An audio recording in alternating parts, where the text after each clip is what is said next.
Hello, everybody. Yesterday we read chapters 21 and 22, and we know that this party has started to commence. Everything's going good, and then the preacher blesses the food and the party, and then all of a sudden there was a rumble of thunder. Opal said that she thought that it was Winn Dixie's stomach, but it wasn't. As soon as they looked up in the air, it started to rain. So let's see what we think is going to happen. Chapter 23. Save the sandwiches! Gloria Dump yelled to me. Save the punch! I got my dog pictures! Screamed Sweetie Pie. She went running around, tearing them off the trees and chairs. Don't worry, she kept shouting. I got 'em! I grabbed the platter of egg salad sandwiches, and the preacher grabbed the punch, and we ran into the kitchen with them. And when I ran back outside, I saw that Amanda had hold of Miss Franny Block and was helping her into the house. Miss Franny was so teetery in her high heels that the rain would have knocked her right over if Amanda hadn't held on to her. I grabbed Gloria Dump's arm. I'm all right, she said, but she put her hand on my arm and held on to me tight. I looked around the garden before we left. All the crepe paper was melted and the candles were out, and then I saw Otis. He was standing there by his jar of pickles, looking down at his feet. Otis! I hollered at him over the rain. Come on, we're going inside! When we got in the kitchen, Amanda and Miss Franny were laughing and shaking themselves like dogs. What a downpour, said Miss Franny. Wasn't that something? They came right out of nowhere, said the preacher. Whoa, said Gloria. Dog, squawked Gertrude. I looked at her. She was sitting on the kitchen table. The thunder was really booming and crackling. Oh no, I said. I looked around the kitchen. Don't worry, said Sweetie Pie. I saved them dog pictures. I got 'em right here. She waved around her wad of magazine pages. Where's Winn Dixie? I shouted. I forgot about him. I was just thinking about the party and I forgot about Winn Dixie. I forgot about protecting him from the thunder. Now, Opal, the preacher said. He's probably right out in the yard, hiding underneath the chair. Come on, you and I will go look. Hold on, said Gloria Dump. Let me get you a flashlight and some umbrellas. But I didn't want to wait. I went running out into the yard, looked under all the chairs and around all the bushes and trees. I called his name real loud. I felt like crying. It was my fault. I was supposed to hold on to him, and I forgot. Opal, I heard the preacher called. I looked up, and he was standing on the porch with Gloria and Dunlap and Stevie Dewberry were standing there too. Your guests are here, the preacher said. I don't care, I hollered. Come on up here, Gloria Dump said. Her voice was all hard and serious.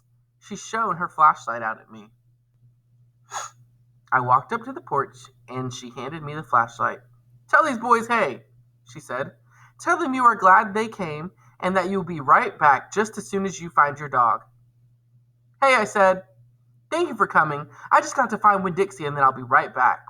Stevie stared at me with his mouth wide open. You want to help? You want me to help? Dunlap asked. I shook my head. I tried not to cry. Come here, child, Gloria Dump said. She reached for me and pulled me close to her and whispered into my ear. There ain't no way you can hold on to something that wants to go. You understand? You can only love what you got while you got it. She squeezed me hard. Good luck now, she called, as me and the preacher stepped off the porch and out into the rain. Good luck, Miss Franny called from the kitchen. That dog ain't lost, I heard Sweetie Pie holler to someone inside. That dog's too smart to get lost. I turned around and looked back, and the last thing I saw was the porch light shining on Dunlap Dewberry's bald head. It made me sad. Him standing on Gloria's porch, his bald head glowing. Dunlap saw me looking, and he raised up his hand and waved at me. I didn't wave back. All right. So there is a lot of emotions happening in this chapter. They were all outside, and boom, thunder happened, and when Dixie got out, they all ran inside, and they started putting stuff inside, and then all of a sudden, Gertrude screams, dog! And Opal's like, wait a minute, where's Winn Dixie at? All right. Chapter 24.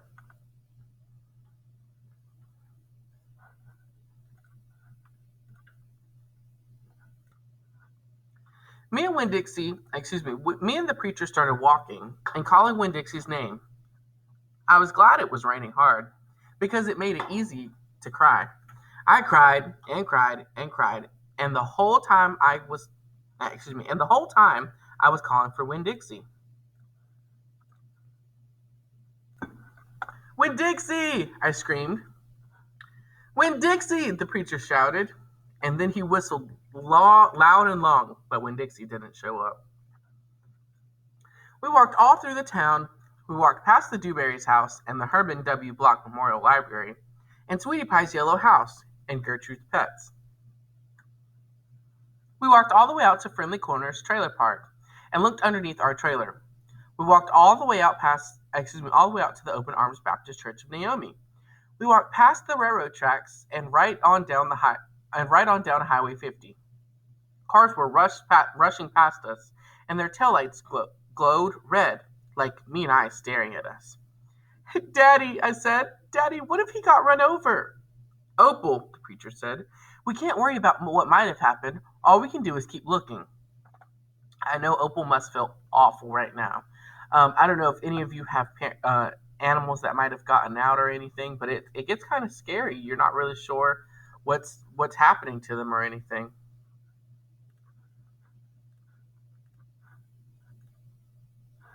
All right, we are starting right here. We walked and walked, and in my head, I started on a list of 10 things that I knew about Winn-Dixie. 10 things I could write on big old posters to put up around the neighborhood. Things that would help people look for him. Number 1 was that he had a pathological fear of thunderstorms. Number 2 was that he liked to smile using all his teeth. Number 3 was that he could run fast. Number 4 was that he snored. Number 5 was that he could catch mice without squishing them to death. Number 6 was that he liked to meet people. Number 7 was that he liked to eat peanut butter. Number 8 was that he couldn't stand to be left alone. Number 9 was that he liked to sit on couches and sleep in beds. Number 10 was that he didn't mind going to church. I kept on going over and over the list in my head.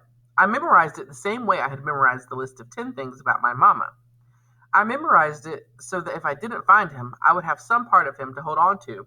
But at the same time, I thought of something that I had never thought of before, and that was a list of things couldn't even begin to show someone the real Winn-Dixie.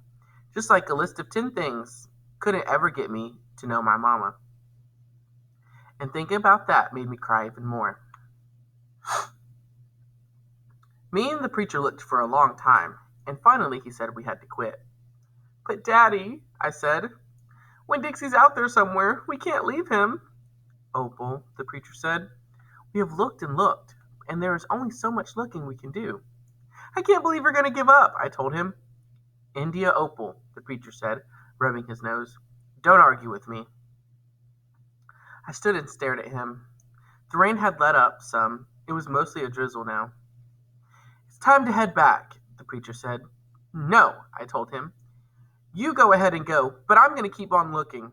Opal, the preacher said in a real soft voice. It's time to give up. You always give up, I shouted. You're always pulling your head inside your stupid old turtle shell. I bet you didn't even go out and looking for my mama when she left. I bet you just let her run off too. Baby, the preacher said. I couldn't stop her. I tried. Don't you think I wanted her to stay too? Don't you think I miss her every day? He spread his arms out wide and then dropped them to his side. I tried, he said.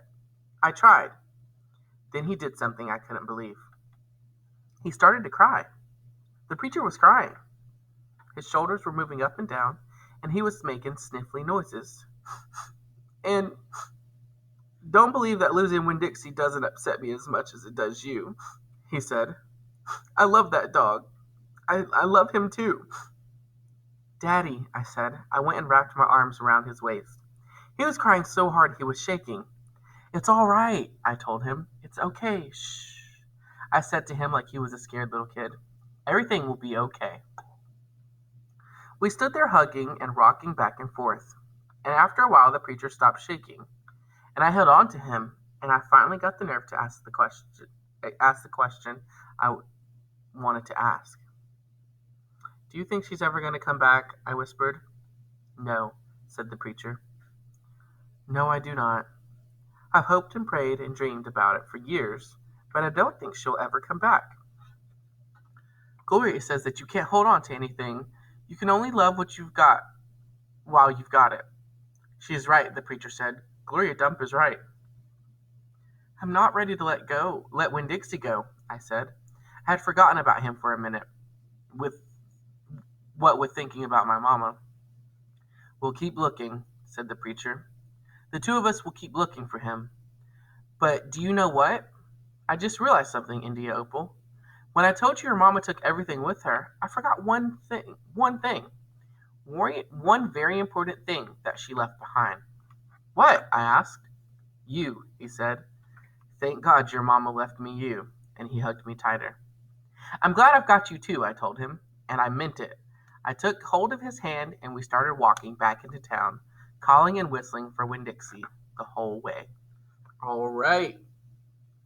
There are just 2 more chapters of this book left, and we are almost finished.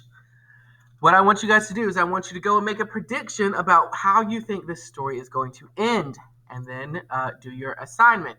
After you do your assignment, make sure you get everything else done for today, and you will hear more from me tomorrow. Have a good day, guys. Bye.